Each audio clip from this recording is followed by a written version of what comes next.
जुलेखा की साजिशों और मक्कारियों के नतीजे में हज़रत यूसुफ़ अलैहिस्सलाम क़ैद खाने में बंद थे और अज़ीज़ मिस्र का भी यही फ़ैसला था ताकि मिस्र में हो रहे बातें और फितनों को दबाया जा सके। क़ैद खाने के अंदर भी हज़रत यूसुफ़ अलैहिस्सलाम अल्लाह की दीन की तबलीग करते रहे और कैदियों को तौहीद, अच्छे इखलाक और आमाल सालेह की दावत दी।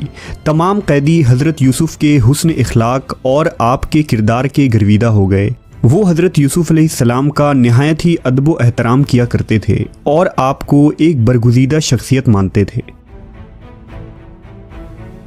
इत्तफ़ाक़न हज़रत यूसुफ़ जिस दिन क़ैद खाने में दाखिल हुए उस दिन आपके साथ बादशाह मिस्र के 2 खादिम भी उस क़ैद खाने में लाए गए। दोनों पर इल्ज़ाम था कि उन्होंने बादशाह के खाने में जहर मिलाया है। एक रात उन दोनों कैदियों ने जेल में ख्वाब देखा जिससे वो बहुत परेशान हुए। उन्हें पता चला कि हज़रत यूसुफ़ ख्वाब की ताबीर बताया करते हैं और तमाम ताबीरें सही साबित हुआ करती हैं। लिहाजा उन दोनों ने हज़रत यूसुफ़ से अपना अपना ख्वाब बयान किया। पहले कैदी का ख्वाब ये था कि वो शराब का रस निचोड़ रहा है। इस पर हज़रत यूसुफ़ अलैहिस्सलाम ने ताबीर ये बताई कि तुम इस इल्ज़ाम से बरी हो जाओगे और दोबारा अपने ओहदे पर बहाल होकर अपने मालिक को शराब पिलाओगे।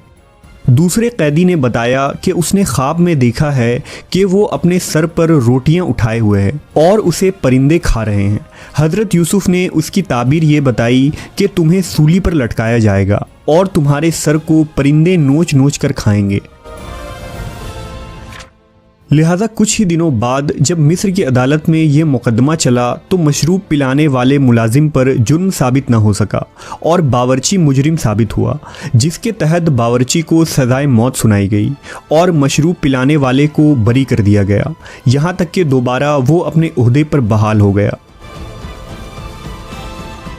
जब मशरूब पिलाने वाले उस मुलाजिम को कैद से बरी किया जा रहा था तो हज़रत यूसुफ़ ने उस कैदी से कहा था कि जब तू रहा होकर बादशाह मिस्र के दरबार में जाए तो मेरी बेगुनाही के लिए उन्हें यकीन दिलाना और बताना कि मैं बग़ैर किसी जुर्म के इस कैद खाने में बंद हूँ।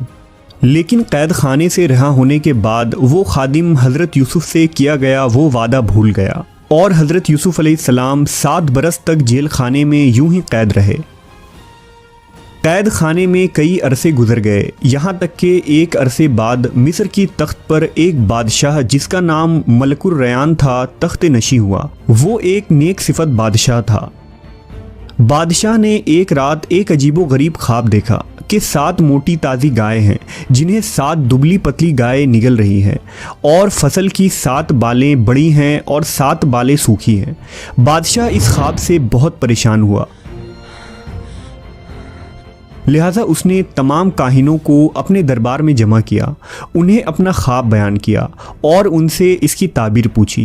काहिन भी इस ख्वाब को सुनकर सोच में पड़ गए और गौर फिक्र के बाद बादशाह को बताया कि ये एक बेमाने ख्वाब है जो आपकी जहनी परेशानी का सबब है। लेकिन बादशाह को यकीन था कि इस ख्वाब में कोई पैगाम ज़रूर पोशीदा है जो खुदावंद की तरफ से उसे बताई जा रही है। इसी दौरान दरबार में मौजूद शराब पिलाने वाले खादिम को हज़रत यूसुफ़ की याद आ गई जिन्होंने जेल में उसे आज़ाद होने की पेशन गोई की थी। लिहाजा उसने बादशाह को हज़रत यूसुफ़ अलैहिस्सलाम के मुताल्लिक़ आगाह किया और बताया कि कैद खाने में एक ऐसा कैदी है जो इल्म व हिकमत का बादशाह है और मुझे यकीन है कि वो आपके ख्वाब की ताबीर ज़रूर बताएंगे।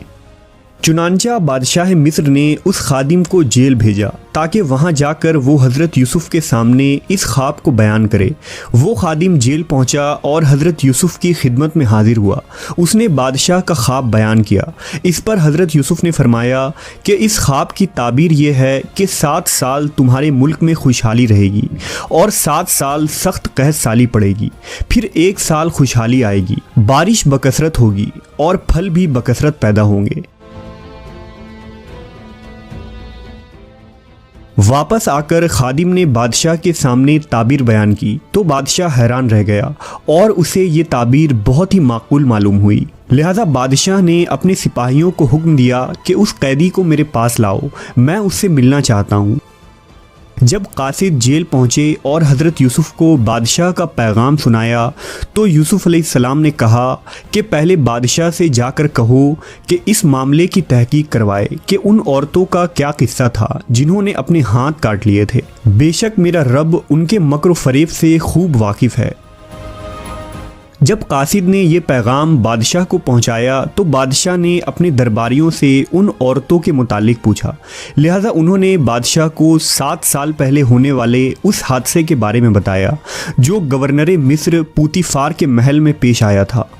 बादशाह ने हुक्म दिया कि इस मामले पर दोबारा कार्रवाई की जाए और तहकीक की जाए कि असल में मुजरिम कौन था। लिहाजा अजीज़ मिस्र और जुलेखा को दरबार में बुलाया गया। साथ ही उन औरतों को भी दरबार में हाजिर किया गया जिन्होंने हज़रत यूसुफ को देखकर अपने हाथ काट लिए थे और उन्हें जिना करने की दावत दी थी। उन औरतों ने दरबार में ये गवाही दी कि हमने यूसुफ में कोई बुराई नहीं देखी। पूतीफार भी सर झुकाए खामोश खड़ा था और फिर जुलेखा ने कहा कि हक़ तो ज़ाहिर हो गया है, मैंने ही उसे वरगलाया था और वो बिल्कुल सच्चा है जिसने कैद खाने में बेकसूर 7 साल गुजार दिए। अब अहले मिस्र के सामने हज़रत यूसुफ अलैहिस्सलाम की बेगुनाही साफ़ हो चुकी थी। लिहाजा बादशाह ने हुक्म दिया कि पूरी इज़्ज़त व तकरीम के साथ यूसुफ को कैद खाने से शाही महल लाया जाए।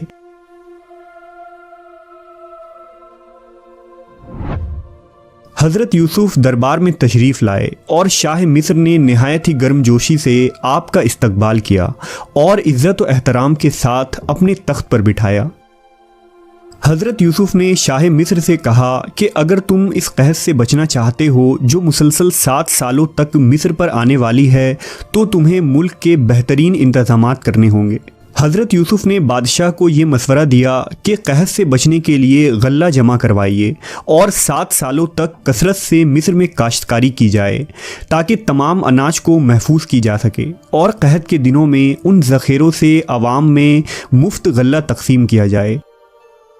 बादशाह ने सोचा कि ये इंतज़ामात और ज़िम्मेदारी कौन उठाएगा। उसे ये इल्म हो चुका था कि यूसुफ अलैहिस्सलाम एक दाना और अक्लमंद शख्स हैं। लिहाजा उसने हज़रत यूसुफ को ये पेशकश की कि आपको मैं मिस्र का ख़जानची बनाना चाहता हूँ और अब से ज़राअत के तमाम इंतज़ामात आप देखेंगे। लिहाजा इस ओहदे पर फायज होते ही हज़रत यूसुफ ने नहायत ही हिकमत से काम लिया और खुशहाली के 7 साला दौर में मुल्क के तमाम अनाज को गल्ले में जमा करवाया, जबकि अवाम को कम से कम अनाज दिया गया। साथ ही उन्हें कम से कम गल्ला खर्च करने की तलकीन की गई। इस तरह जैसे ही 7 सालों बाद हज़रत यूसुफ की ताबीर सच साबित हुई और कहत का ज़माना शुरू हुआ तो आपने गोदाम में जमा किए हुए उन अनाज को अवाम में मुफ्त तकसीम किया। इस तरह कहत के इन दिनों में मिस्र के अवाम महफूज हो गए। यूसुफ अलैहिस्सलाम के इखलाक व कमालात से न सिर्फ मिस्र के बादशाह बल्कि मिस्र की अवाम भी मुतासिर थी और सब लोग आपको बहुत पसंद किया करते थे। 1 साल बाद बादशाह ने यूसुफ अलैहिस्सलाम को अपने दरबार में बुलाया और आपको अजीज़ मिस्र के ओहदे पर फायज करते हुए आपकी ताजपोशी की, नेज़ मुल्क के तमाम ख़जाने और इंतज़ामात आपको अता कर दी। वो बच्चा जो कभी सहरा के एक अंधेरे कुएं में फेंक दिया गया था और जिसे मिस्र के बाजार में बतौर गुलाम बेचा गया था, अब वो मिस्र के तख्त पर जलवा अफरोज़ था।